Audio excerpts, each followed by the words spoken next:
Pangalawang Kronika, 2 Chronicles chapter 20, 1-30.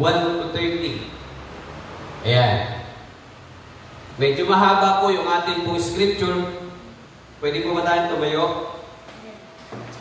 Ganito po ang sabi ng salita ng Panginoon. Dumating ang panahon, o ito po ay digmaan laban sa Edom. Sa panahon po ito ng paghahari ni Haring Jehoshaphat sa Judah. No? Ang Israel po ay nahati sa dalawang kingdom, ang Kingdom of Judah and Kingdom of Israel. So, sa Judah po, nung panahon na ito ay si Jehoshaphat ang hari. Ganito po ang nangyari. Dumating ang panahon na nilusob ng mga Moabita, Ammonita, at ilang Meunita si Jehoshaphat. Nabalitaan niya na isang malaking pangkat mula sa Edom ang sumasalakay sa ibayo ng lawa at nasa Hazarot Tamar na tinatawag ding Engedi.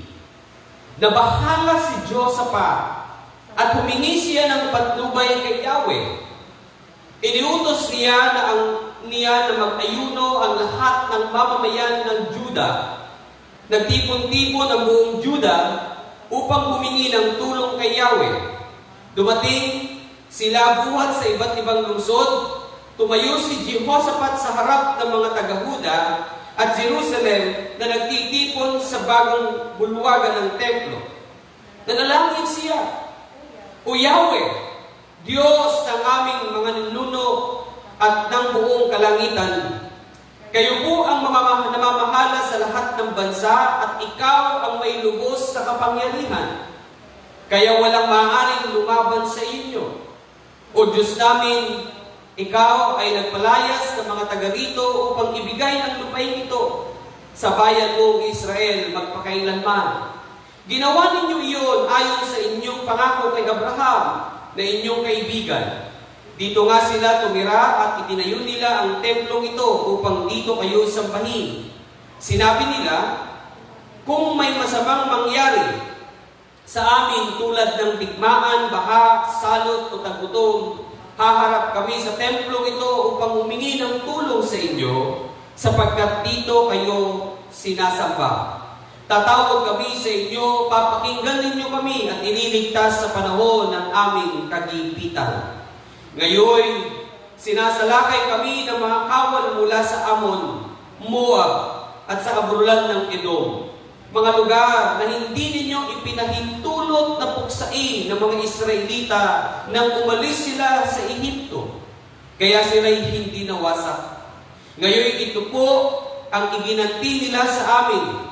Sinasalakay nila kami at nais palayasin sa lupain ito at ito na ipinamanan ninyo sa amin. Ikaw po ang Diyos namin. Parusahan ninyo sila. Hindi namin kayang labanan ang ganito karaming hukbo. Hindi po namin alam ang aming gagawin. Sa inyo lamang kami umaasa.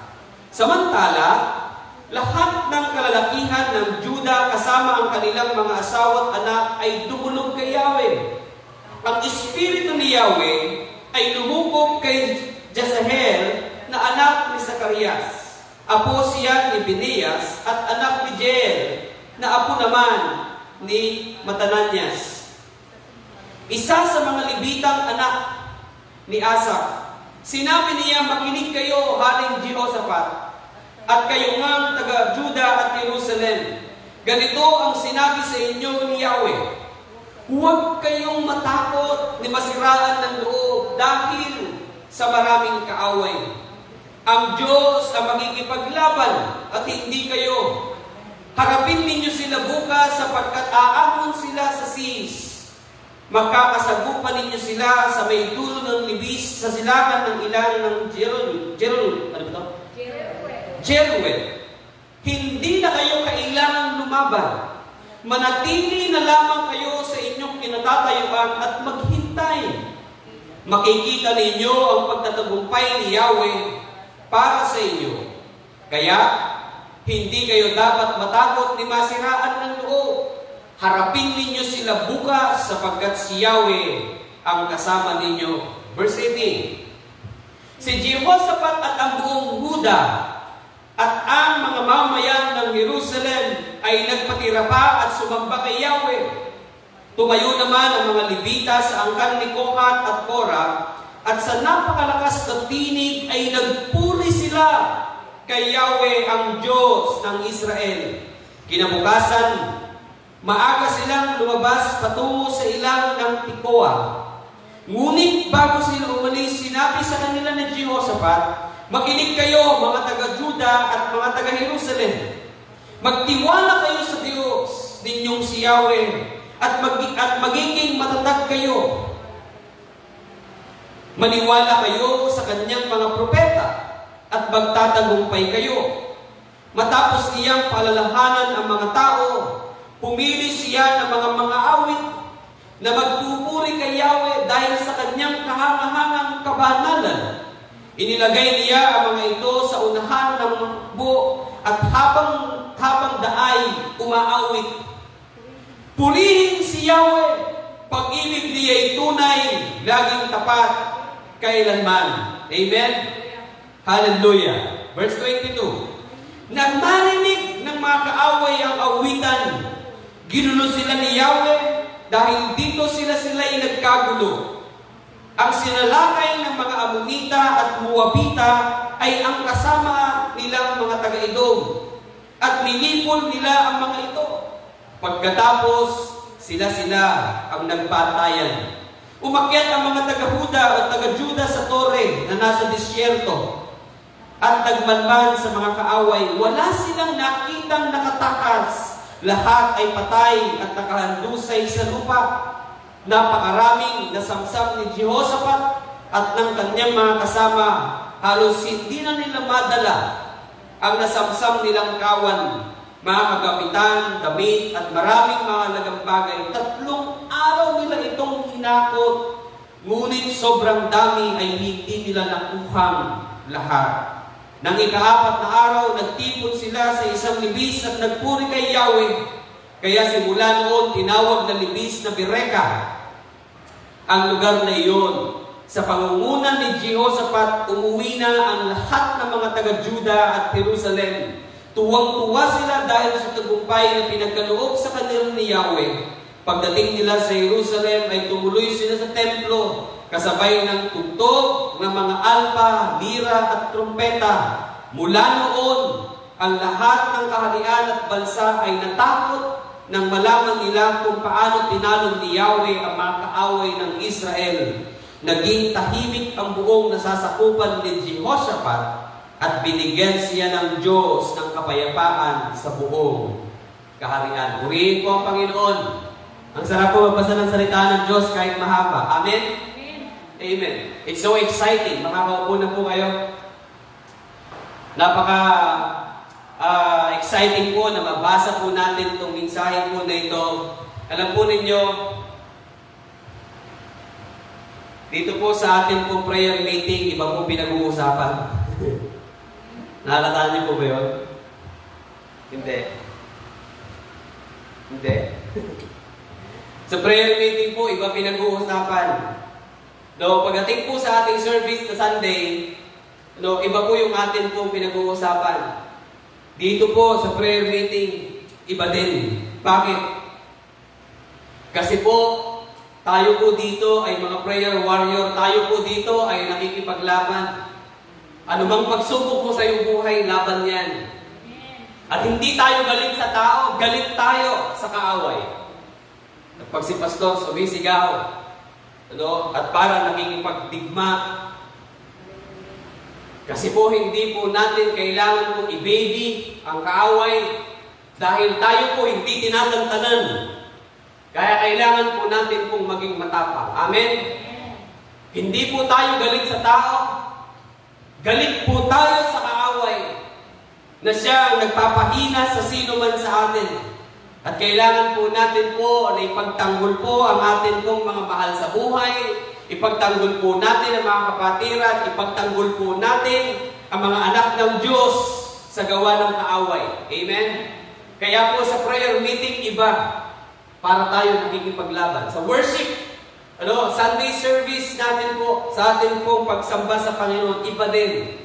Nililift up tayo ng Panginoon. Tonight, another opportunity, another message of God na ibibigay sa atin ng Panginoon. Way back 3 Wednesdays or 4 Wednesdays ago, we talk about anxiety. Nandun pa po ako sa loob ng office, yung prayer meeting na nandun po ako. Pinag-usapan po natin ang anxiety at ang laban po natin po ay yung pong mga negative thoughts na binibigay ng diablo sa ating isipan pag dumaranas po tayo ng mga pagsubok o ng problema. And then, yung first Wednesday po, nawala pa po kayo. Wala pa po ako pinapunta dito kasi kagagaling ko lamang po para safe ang bawat isa. We talk about fight our battles in a right way. Meron po tayong mga laban at kailangan po natin matutunan paano po natin ito lalabanan sa tamang paraan. At idinuro ko po sa pamamagitan yung pong story ni Moises nung paglabas nila ng Egypt na meron po silang kalaban ng mga Amalekites. At yung mga Amalekites na ito ay mahilig po sila sa mga espiritu na kung saan ay yun po yung atin pong pinag-usapan na si Moises po nakataas po yung kanyang kamay sa isang burol. At siya po ay pinagtagumpay po ng Diyos. Pinagpipray niya po yung pong mga kalaban sa baba. Ipinagpipray niya po na puksain ng Diyos ang kaaway sa likod ng mga kaaway na ito. Alam niyo po yun? Meron pang kaaway sa likod ng kanilang kaaway. Sa kanilang pagsubok. At pinagpipray niya po na si Joshua ay magtagumpay.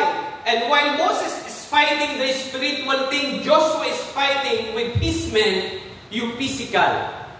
Kaya may laban po tayo parehas, spiritual and physical battle. Last Wednesday po, pinag-usapan po natin sa digmaan o sa laban sa buhay, importante po yung relationship natin sa Panginoon. Hindi po tayo magtatagumpay kung gagayahin lang natin, kopyahin lang natin yung mga ginagawa ng iba. Like for example, nakikita po natin yung mga pastor, yung po mga leaders, yung po mga prayer warrior ng church. So sinasabi po nila, pag nagpipray po sila, nakikita po natin po yung bunga nito. At minsan iniisip po natin, kopyahin po yung paraan ng kanilang pagpipray. Kopyahin yung paraan po ng kanilang pagsasabi in Jesus' name. Di ba? Hindi po ganon. Ang importante po ay yung relasyon sa Diyos. Dahil kahit anong banggit mo ng pangalan ni Jesus, kahit kopyahin mo yung tono ng pagsabi ng in Jesus' name, at kung wala kang relationship sa Panginoon, yung salita na yon ay walang kabuluhan. Dahil hindi sa pamamagitan ng salita, hindi sa pamamagitan ng deklarasyon sa ating pong mga labi, kundi sa pamamagitan po ng relationship natin sa Diyos. Kaya po tinuro ko po last Sunday, right relationship in the Lord Jesus Christ, or last Wednesday, right relationship in the Lord Jesus Christ matters the most. Tonight, bago po natin pag-usapan yung susunod po na laban na mahalaga po yung unity. Importante po na maunawaan po natin na hindi po lahat ng laban atin. And my subject tonight, ganito po ang ating pong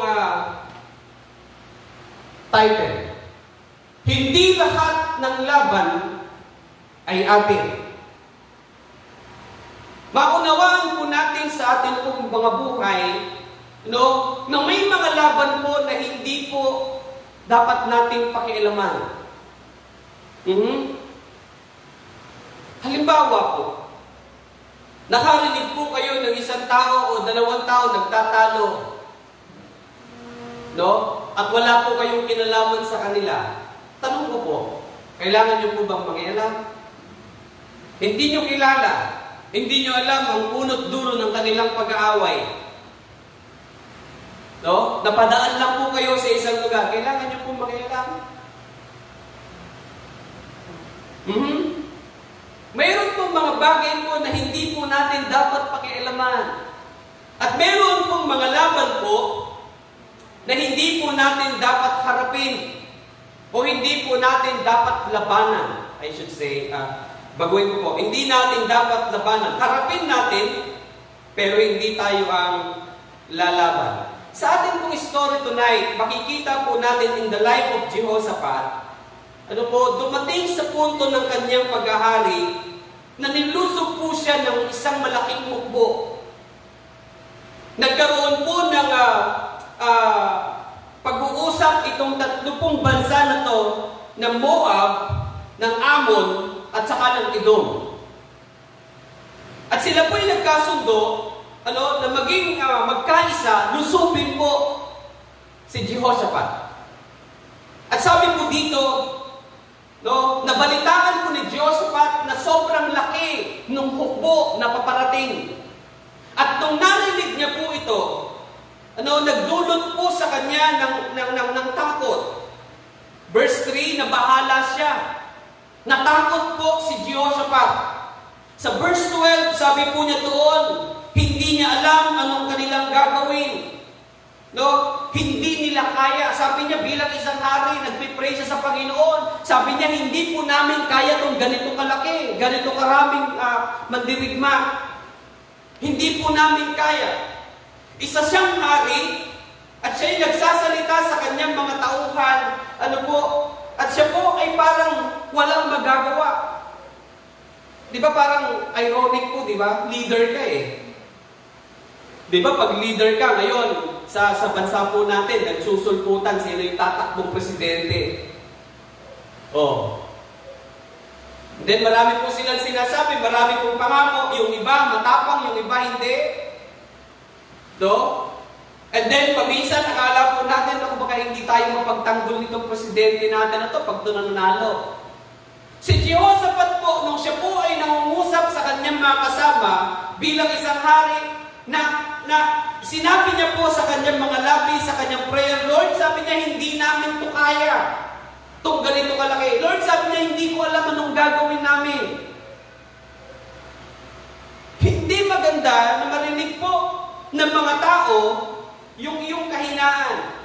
Pero alam po ninyo, isang bagay na nakita ko po dito, yung kanyang kababaang loob sa Diyos, na inamin niya na hindi niya kaya, inamin niya na takot siya, inamin niya na hindi niya alam ang kanyang gagawin, and he is asking God. Kaya po doon sa verse 3, yung kanyang takot ay nagdala sa kanya ng pananalangin at inutos niya sa buong bayan, buong lugar ng Juda. Sabi niya, mag-ayuno kayo, manalangin tayo. Tinawag niya po ang Juda, tinawag niya po ang buong bayan ng Juda for prayer. Yung takot niya sa malaking hukbo ay hindi siya nilugmok, kundi ito po ang nagdala sa kanila sa panalangin. Alam niyo po, paminsan po, yung takot po natin minsan, kaya po tayo nadadaig. Kasi po, hindi po natin alam ano po yung dapat nating reaksyon. When Jehoshaphat heard the news, lulusubin ka ng 3 lugar, 3 bansa, nag-join forces sila, laban lang sa'yo. Ang liit po ng Juda. Sabi ni Juda, natakot po siya, nag-pray siya kaagad, nabahala si Jehoshaphat, nag-pray siya kaagad. Ang sabi niya, mag-ayuno kayo. Hindi tayo kakain, sabi niya, magpipray tayo kay God. Magpipray tayo kay Yahweh. At doon sa kanyang prayer po, he humbled himself before the Lord and he asked God for His blessing. Alam niyo po, si Judah po, si Jehoshaphat, isa po siya sa mga hari ng Kingdom of Judah na matuwid. Para malaman niyo po yung background po ni Jehoshaphat, marami pong mga naging hari po ang Judah na hindi sumunod sa Diyos. Pero nung siya po ay naging hari when he was 32 years old, ang una niya pong ginawa ay pinagiba po yung mga ribulto ni Asherah, at pinanumbalik niya po ang buong Juda sa Panginoon. Nagdalaga po siya ng mga tao, ng mga Levita, mga tagapagturo ng kautusan, para turuan po ang buong Juda ng salita ng Diyos. Importante. Ganun po si Jehoshaphat. No, nung naging hari siya, sabi niya, kailangan bumalik ang mga puso ng mga tao sa Diyos. Kaya sa kanyang paghahari po, pinatnubayan siya ng Diyos, pinagpala siya ng Diyos. Pero hindi nangangahulugan na ikaw ay sumusunod sa Diyos, hindi ka makakatagpo ng isang digmaan o isang laban na sobrang laki. Samantalang sila'y sumusunod sa Diyos, may takot sa Diyos, dumating itong digmaan po na ito. Parang tayo din, tayong mga Kristiyano. Samantalang tayo naglilingkod sa Diyos, tapat ka naman sa Panginoon, no? Ikaw naman ay nagbibigay ng iyong panahon, nagbibigay ng iyong sakripisyo, lahat ginagawa mo para mapalapit ka sa Panginoon. At sa biyaya niya, ay nakilala, tinanggap mo si Kristo sa iyong buhay. Pero alam po ninyo, dumarating pa rin yung punto na may mga pagsubok sobrang laki. Ito pong pandemic na ito, sobrang laki para sa atin. Kung magkasakit ka ng COVID, sobrang laki yan para sa iyo. Without the help of anybody, hindi ka po magtatagumpay. Especially the help of God. Kaya importante sa atin po, bago man dumating po yung mga challenges na ito sa buhay po natin, we have relationship in the Lord. Andiyan po kayo. Amen. Sa mga kapatid natin nandiyan at sumusubaybay sa Panginoon, bago sana dumating yung matinding pagsubok, kung hindi pa dumarating, or kung dumating man sa iyo ngayon ang matinding pagsubok at anak ka ng Diyos, at sa palagay mo ay sobrang laki nito para sa iyo, gusto ko pong sabihin na hindi lahat ng laban ay atin. Baka lumalaban tayo sa isang laban na hindi naman atin. Na ang kailangan natin gawin ko ay magpakumbaba sa Diyos, lumuhod sa Diyos, manalangin, mag-ayuno, tumawag sa Diyos at intayin ang mensahe ng Diyos sa ating buhay. Kaya yung lesson po natin po tonight, hindi po lahat ng laban ay atin. Minsan may mga laban po na hindi po para sa atin, kundi ito po'y para sa Diyos. Ipinahintulot ng Diyos na ito po ay maranasan po natin sa panahon natin para itaas ng Diyos ang kanyang pangalan sa iyong buhay. Ipinahintulot ng Diyos na ito po ay dumaan sa iyo kasi gusto niya na papurihan ng mga tao ang Panginoon sa pamamagitan ng iyong buhay. Pag dumating po ito, pag yung laban sobrang laki, at pakiramdam natin, hindi natin kaya, huwag natin pilitin na harapin ito ng mag-isa. Iluhod natin sa Diyos, mag-fasting tayo kung kinakailangan, no? At humingi tayo ng guidance sa Panginoon. Sabihin natin sa Panginoon, kahinaan natin like Jehoshaphat. Alam po ninyo, ang ganda po nung nangyari. No? Punta tayo sa heart ng mensahe ngayong gabi. Doon po sa verse 15, ito pong isang pangalan niya po ay si Hazael. No, sa verse 15, ginamit siya ng Diyos upang sabihin sa kanila yung mensahe ng Panginoon while they are praying. Habang sila po'y nananalangin, sinabi po ni Hazael sa verse 15, sabi niya, makinig kayo, Haring Jehoshaphat, at kayong mga taga-Juda at Jerusalem. Ganito ang sinasabi sa inyo ni Yahweh, huwag kayong matakot di masiraan ng loob dahil sa maraming kaaway. Unang bagay po, sabi po ng Panginoon sa kanya, kay Jehoshaphat at sa buong Juda, huwag kayong matakot o masiraan ng loob. Bakit? Bakit daw po? Ang Diyos ang makikipaglaban at hindi kayo. Di ba? Ang sarap po sa pangdinig. Praise God! May laban na hindi atin, mga kapatid. If the battle is too big for us, hinayaan po ng Panginoon dumating sa buhay natin. Yes. Sabi kasi ng Panginoon, no? Punta muna tayo doon sa isang scripture na magpapagaan ng ating loob. Isang pangako ng Diyos na hanggang ngayon ay atin pong pinanghahawakan. Sabi niya po, 2 Corinthians chapter 10. Sorry. 1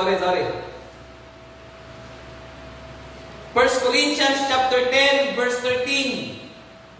Sabi po ng Panginoon sa pamamagitan ni Pablo, wala bang pagsubok na dumating sa inyo na hindi naranasan ng ibang tao? Tapat ang Diyos at hindi niya ipahihintulot na kayo'y subukin ng higit sa inyong makakaya. Amen? 1 Corinthians 10:13. Tapat po ang Diyos. Hindi po niya ipapahintulot na tayo'y subukin ng higit sa ating makakaya. Sa halip, sabi niya, pagdating ng pagsubok, bibigyan niya kayo ng lakas upang makayanan ito at paraan upang malampasan ito. Pag may dumarating po na pagsubok at malaki, dalawang bagay ang gagawin po ng Diyos. Una, dagdagan po yung lakas natin, bibigyan tayo ng kalakasan para mapagtagumpayan yung pagsubok na ito na ating hinaharap. Pero kung ito po ay hindi para sa atin, bibigyan tayo ng daan ng Diyos o ng paraan ng Diyos para malampasan ito. Sa buhay po ni Jehoshaphat, hindi siya binigyan ng lakas. Hindi binigyan ng lakas ang Juda. Hindi binigyan ng karunungan ng Juda. Kundi binigyan po sila ng paraan ng Diyos upang malampasan ito. Hindi pala sila yung makikipaglaban, kundi ang Diyos mismo. Kaya sabi ng Panginoon sa pamamagitan ni Hazael, sabi niya, huwag matakot o masiraan ng loob ang sino man sa inyo. Kaya pagka ang pagsubok ko, sobrang laki. Hindi sa'yo yan. Sabihin mo nga, hindi sa akin. Hindi sa akin yan. Kay Lord yan. Amen? Kaya minsan po, binubuhat natin yung isang problema. Bigat na bigat tayo, hirap na hirap tayo, kasi we are trying to fight the battle na hindi naman para sa atin. Halimbawa yung pagbabago ng buhay ng isang tao. Walang tao kaya magbago ng sino man. Tama? Kaya tayo napuprostrate. Kaya po tayo naiinis. Hello? Kaya po tayo po, paminsan po ay nadi-discourage kasi po pinipilit nating baguhin ang buhay ng iba na tanging ang Diyos lang makagagawa. Hallelujah! Kaya tayo po palagi pong wala sa mood. Kasi may mga bagay po na ang Panginoon lamang makagagawa. Kaya, anong dapat natin gawin? Mag-pray tayo. Mag-pray tayo. Panginoon, Ikaw lang makagagawa nito. Mag-pray tayo. Mag-ayuno tayo. Mag-fasting tayo. Sabihin natin sa Lord, Lord, hindi ko sila kayang baguhin. Lord, ang pangit ng aking nakaraan. Baka yun yung lagi nilang nakikita. Di mo ba? Lord, tulungan mo silang makita ka, hindi ako. Tulungan mo sila na magbago. Tulungan mo silang makilala ka. Hindi lahat ng laban po akuhin natin. Hindi po natin maisa-isa yung mga laban na I do not know what is your battle in your life tonight. But God is so good. Pangako ng Diyos, hindi tayo bibigyan ng laban. Hindi tayo bibigyan ng pagsubok. Hindi tayo bibigyan ng isang hamon sa ating buhay na hindi natin malalampasan o hindi abot ng ating kakayanan. Tapat po ang Diyos. Kaya po itong si Jehoshaphat, when he is praying to God, sinagot silang Lord, sabi niya, huwag kayong matakot. That's number 1. Number 2, sabi niya ganoon. Sa verse 16, harapin ninyo sila bukas sapagkat aahon sila sa sis. Makakasagupa ninyo sila sa may dulo ng nibis sa silangan ng Jeruel. Ba? Ito po maganda. Dapat ninyo po hindi porque hindi po natin laban po ay hindi natin haharapin. Harapin din natin. Hindi nga lang tayo makikipaglaban doon sa mismong laban na yon, pero ang laban natin sa prayer. Ito po kayo, haharapin pa rin na halimbawa, ay hindi ko pala kayang baguhin yung aking mahal sa buhay, pastor. O yes, kapatid, hindi mo kaya. Ay di wala po akong gagawin. Hindi, meron. Meron. Ano po, pastor? Eh, ipag-pray natin. Hindi mo siya kayang pilitin maging Kristiyano, hindi mo siya kayang pilitin maging mabait, hindi mo siya kayang pilitin na maging masunurin, pero kung pwede tayong manalangin sa Diyos na ang Diyos ang tutulong sa atin at magpapalakas sa atin, babaguhin niya ang isang tao na ating nilalapit sa Panginoon dahil ang Diyos ay tapat. Alam niyo po, dapat natin harapin ang bawat laban sa buhay natin, kay malaki o maliit, pero hindi natin dapat labanan ang lahat ng laban. Pangatlo, sabi niya po doon sa verse 17, sabi niya, hindi na kayo kailangan lumaban. Inulit-ulit. Hindi na kayo kailangan lumaban. Harapin niyo lang. Manatili lamang kayo sa inyong kinatatayuan at maghintay.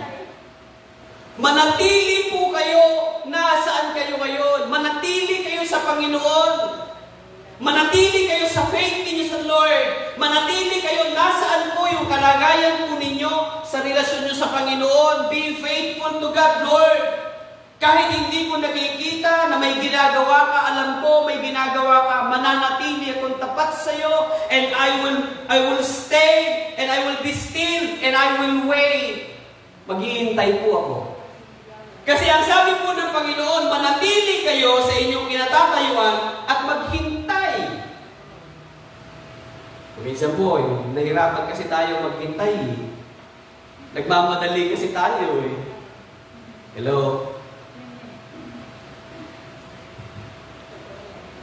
Kaya akala natin, hindi sasagot ang Diyos.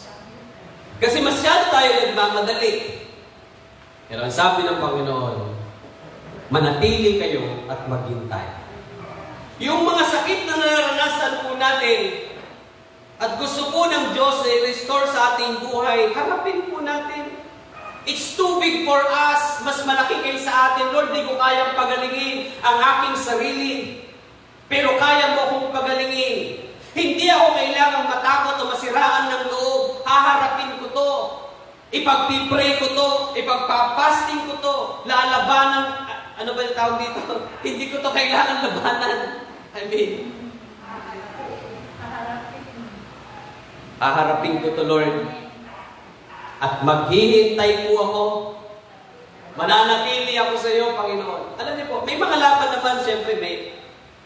Mahirap lang po i-differentiate. Ano ba yung laban po na para sa atin? Ano yung laban na para kay Lord? Yan ang dapat po natin pong pag-aralan po when we are meditating. Pag-uwi natin mamaya sa bahay, pagtapos ng ating service, ano kaya yung mga laban sa aking buhay na ito'y para sa akin? Ano naman yung mga laban na ito'y para kay Lord? Kasi baka naman po yung mga laban ninyo sa inyong mga buhay ngayon, na hinaharap, kay Lord pala yan. Kaya hindi tayo magtagumpay kasi kay Lord pala yan. At yung mga laban po natin po na dapat nating harapin, hindi na natin maharap kasi pagod na tayo dun sa laban na hindi naman atin. Adyan po kayo? Kaya kailangan po natin po ma-differentiate, Lord, ano ba yung laban na akin at ano ba yung laban na inyo? Para yung laban na akin, doon ako magpo-focus. At yung laban na inyo, yan ipagpipray ko yan. Hindi ko na yan lalabanan, haharapin ko yan sa prayer. Pero sa iyo yan, Lord. Pero yung laban na akin, magtatrabaho bukas, magbubukas ng business bukas, mag-exercise bukas, yung mga laban natin po yan. Tama? Yung may mga magagawa tayo, halimbawa, magbabasa ako ng Bible bukas, aaten ako ng worship bukas, laban natin yan, yung laban bumangon, ang hirap bumangon na maaga, laban nyo yun. Hindi naman laban ng Lord yun, no? Baka naman sabihin nyo, Lord, di mo naman ako pinabangon ngayon eh. Ay, laban mo yung kapatid. Nandiyan ba po kayo? May mga laban tayo sa buhay. Let's ask the Lord, Lord, ano ba yung mga laban ko at ano ba yung mga laban mo? Siguro po, bibigyan ko ng panahon ito and gagawa po ako ng isang study o Bible study po na ano ba yung laban natin? Ano ba yung laban para kay Lord? Kasi kay Josaphat po, nung dumating po yung laban na to, nagulat siya. Sabi niya, Lord, ang laki nito. Napapray siya sa takot. Napapray siya sa takot. Pinatawag niya pong Judah, mag-fasting tayo, magpipray tayo. At habang sila yung nagpapasing at nagpiprayer, they are sincere sa kanilang prayer at sinagot agad sila ng Lord, sabi ng Panginoon, huwag kayong matakot. Hindi inyo yung laban, akin. Ay, Lord, sa'yo pa na to. Amen. Hindi lahat ng laban ay atin, kundi yung iba po sa Panginoon. Kaya po gusto ng Panginoon, masaya po tayo. Gusto ng Panginoon, tumibay tayo. Gusto ng Panginoon, magtiwala tayo. Ang ganda nung sinabi ni Josaphat, sabi niya gano'n, Lord, hindi ko alam ano pong aking gagawin, pero magtitiwala ako sa iyo. Oh, grabe. Alam niyo po yun, yung tipong hindi ko alam gagawin ko eh. Pero Lord, magtitiwala ako sa iyo, buhay ka, totoo ka, tapat ka. Kaya yun po yung ginawa po ni Josaphat. 4 na bagay na yan. Ginawa po ni Josaphat, pinagagawa ng Panginoon. Alam niyo, nung marinig po ni Josaphat at saka ng buong bayan, yung sagot ng Diyos, sabi po sa verse 18, si Jehoshaphat at ang buong Huda at ang mga mamamayan ng Jerusalem ay nagpatira pa at sumamba kay Yahweh. Verse 19, tumayo naman ang mga Levita at angkan ni Kohat at Korah at sa napakalakas na tinig. Nandiyan po kayo. Ay nagpuri sila kay Yahweh ang Diyos ng Israel.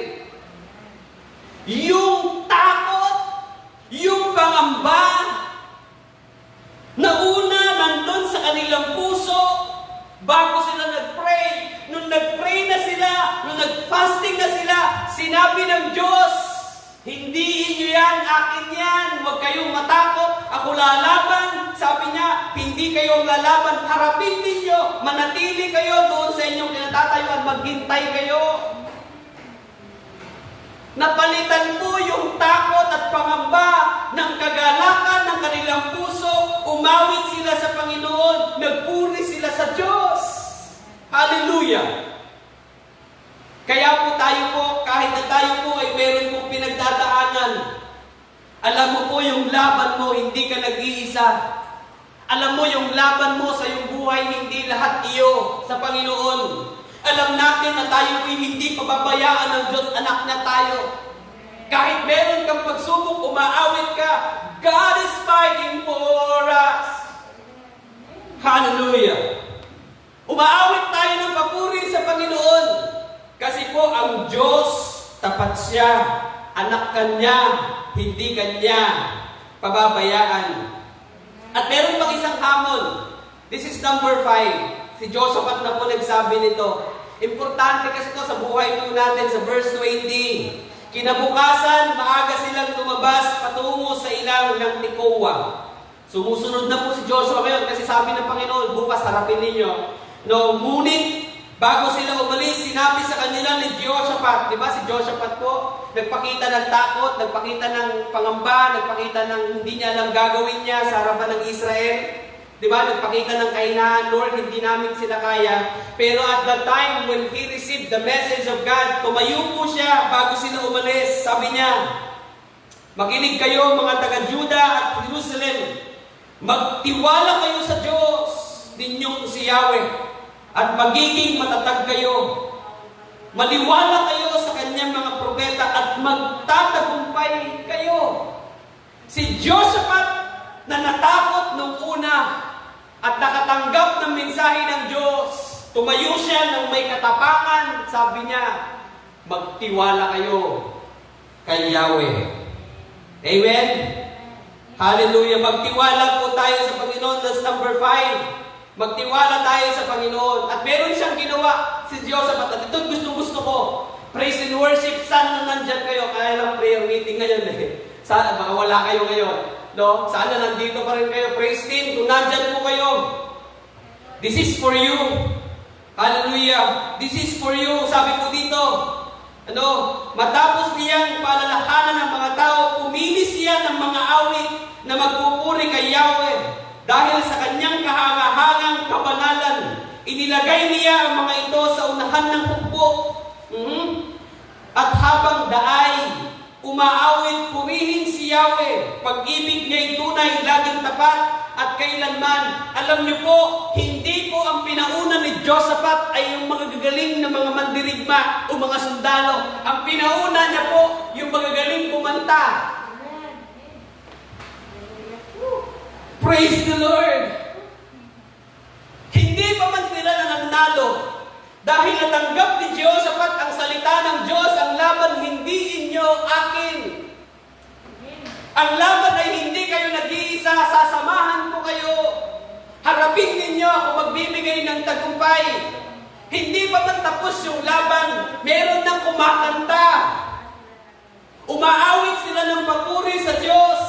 Purihin si Yahweh, pag-ibig niya'y tunay, laging tapat kailanman. Kaya praise and worship team. Your ministry is very important in the church. You are the frontliners. Kayo ang tagapanguna ng pagpupuri sa Diyos. Tinalaga kayo ng Diyos para pangunahan yung pag-aawit na kahit may laban ang bawat kapatid sa few, kahit meron silang mga digmaan sa kanilang buhay, may problema silang hinaharap, if you will lead the singing and praise and worship in the front, hallelujah, purihin ng Diyos. Awitan natin ang Panginoon. And while we are singing in the Lord, hindi pa man nagtatagumpay yung mga kapatid. Pakinggan niyo po, verse 22. Verse 22, nang marinig na mga kaaway ang awitan, ginulo sila ni Yahweh, dahil dito sila ang nagkagulo. Ang sinalakay ng Amonita ay ang Moabita, at ang kasama nilang taga-Edom, at nilipon nila ang mga ito, pagkatapos sila ang nagpatayan. Yung kalaban po, sila po ang nagpuksaan sa isa't isa. At yung mga kapatiran po natin na nandyan, nakikipaglaban sa anumang laban nila sa buhay. And when you are leading this singing for the Lord, tinutulungan silang sumampalataya sa Diyos at anumang laban nila sa kanilang buhay na hindi kanila ay ginagapi ng Diyos habang umaawit sila, habang nabibigatan po sila. Praise God! Ang laban po, hindi atin, kundi sa Panginoon. Ang laban, hindi tayo nag-iisa, kundi kasama natin ang Diyos. Hindi pa po tapos yung laban. Umaawit na ng papuri sa Diyos dahil tiyak sila na sila po'y magtatagumpay. Praise Him. Praise and worship Him. I hope and I pray na kayo po ay hindi lamang tagapanguna ng tamang tono, hindi lang kayo tagapanguna ng tamang lyrics. Kayo po ay tagapanguna sa pagpupuri sa Diyos para ang mga anak ng Diyos na may laban sa kanilang mga buhay ay magtatagumpay. Amen. Hallelujah. Your role, your ministry is very important in the church. At kung kayo po ay talo, ang hirap po na yung mga kapatiran mananalo. Importante po sa atin pong iglesia, ang atin pong mga tagapanguna sa pag-aawitan ay babad sa salita ng Diyos, babad sa panalangin, at alam nilang magpuri kahit nag-iingay yung kalaban, kahit na nandyan yung malaking hukbo, ay kaya nilang umawit sa Panginoon. Ang Diyos ang nakikita ninyo, hindi ang kalaban. Ang Diyos ang inyo pong napapansin, ang inyong naririnig, hindi ang tunog ng kalaban. Ang Diyos ang nakikita natin na nagtatagumpay, hindi ang kalaban. Kaya po sa atin pong scripture, alam niyo po, hindi ko na kailangan po na iayos pa, ayos na yung scripture, ayos na yung mensahe. Wala akong madagdag. Alam niyo po yun, sobrang ang ganda ng mensahe ng Panginoon. Basa pa lang, busog na ako eh. Ha? Prepared na. Basa pa lang, busog na ako. Kaya kayo po, wag po kayo mapagod magbasa ng Biblia. One day, you will read the Word for you. Sasabihin po ng salita ng Diyos, the battle is not yours, it's mine. Magtatagumpay ka. Dumaan sa iyong buhay yan. Ang laki ng problema mo ngayon. Pero magtatagumpay ka kasi gusto ng Diyos itaas ang kanyang pangalan sa iyong buhay. Kapatid, hindi ko alam kamusta ka ngayon. Hindi ko alam ano pong laban mo, pinagdadaanan mo sa buhay. No? Kung meron ka mang laban na para sa iyo yan, hindi ka nag-iisa, kasama mo ang Diyos. Kung meron laban na ikaw ay hinaharap sobrang laki, tingin mo hindi mo kaya, kapatid, hindi iyo yan. Yan ay sa Panginoon. What you need to do is to pray to God and ask God for help. Humble before the Lord. Fast. Mag-fasting po tayo. Alam po ninyo, hindi madalas ginagawa ng mga Kristiyano ang pag-fasting.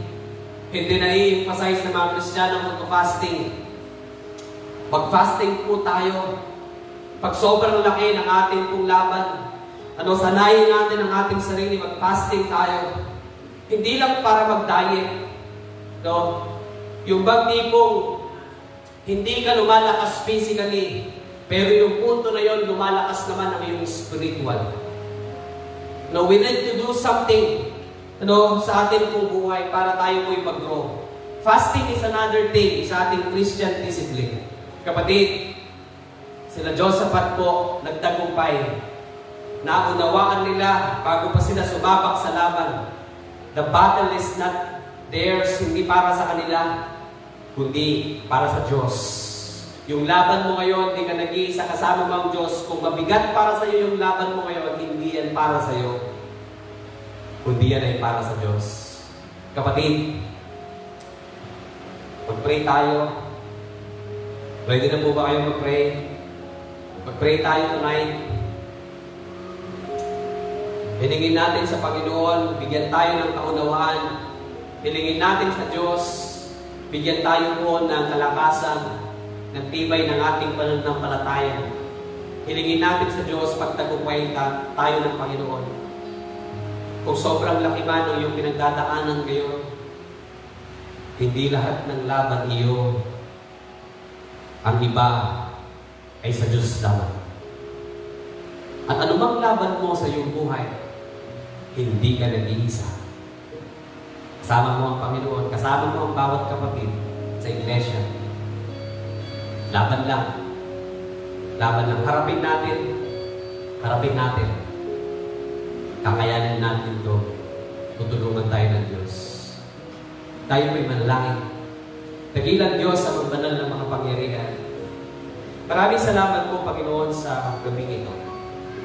Salamat po, Panginoon, sa iyong kadakilaan, sa iyong kabutihan, kapangyarihan. Lord, your message is very powerful in our hearts. Your message, Lord, ay kailangan ng bawat isa sa amin. Lord, salamat po. Pinaunawa mo sa amin, Panginoon, na hindi lahat ng aming pong mga pagsubok ay amin lamang. Salamat, Panginoon. Maaling isa man sa mga kapatiran na kailangan ng mensahe mo tonight. And Lord, bless his heart. Bless his family. Bless her family. Bless them, O God. Tulungan mo sila, Panginoon. Tulungan mo sila magtiwala sa iyo. Tonight, as we go to our prayer request, Panginoon, tulungan mo kami to pray for these prayer concerns. Samahan namin yung mga kapatiran na yung laban nila, hinaharap po nila. And give us understanding right now, Lord, kung yung itong laban na to ay hindi para sa amin, Lord. Kuhanin mo, Panginoon, at hayaan mo na harapin namin at itaas mo ang iyong pangalan, Panginoon, sa buhay namin. Marami pong salamat, Panginoong Diyos. Hindi ko alam sa gabing ito, kapatid, kung ikaw po ay tiyak na may relasyon sa Panginoon, at kung wala ka pang katiyakan sa iyong relationship sa Lord, hindi ko po alam, hindi ko po kasi kayo nakikita. At kung kayo po ay nangangailangan ng katiyakan, ng kaligtasan nito, buksan mo ang iyong puso, tanggapin mo si Jesus. Today is your salvation, not tomorrow, but today. Accept the Lord Jesus Christ in your life and allow Him to change your life, to give you victory. Bigyan ka ng tagumpay sa iyong buhay. Hallelujah! Tanggapin mo si Jesus, sumampalataya ka, at hayaan mo na siyang maghari sa iyong buhay mula ngayon at magpakailanman. Lumago ka sa pananampalataya, tumibay ka, gagamitin ka ng Diyos, gagamitin ka ng Diyos. And whoever, sino man sa inyo po ang gusto ko na mag-recommit ng kanilang buhay, matagal na panahon, na nanawalay ka sa Diyos, pero tinanggap mo na si Lord dati pa man, tanggapin mo ang grasya ng Diyos sa iyong buhay. Pagbalik loob ka, commit yourself again to God. Lord, tinatalaga ko muli ang aking buhay sa iyo.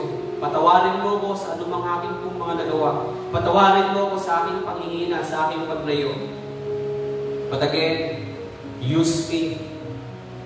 Fill me, Lord, with your presence and use me mightily and effectively.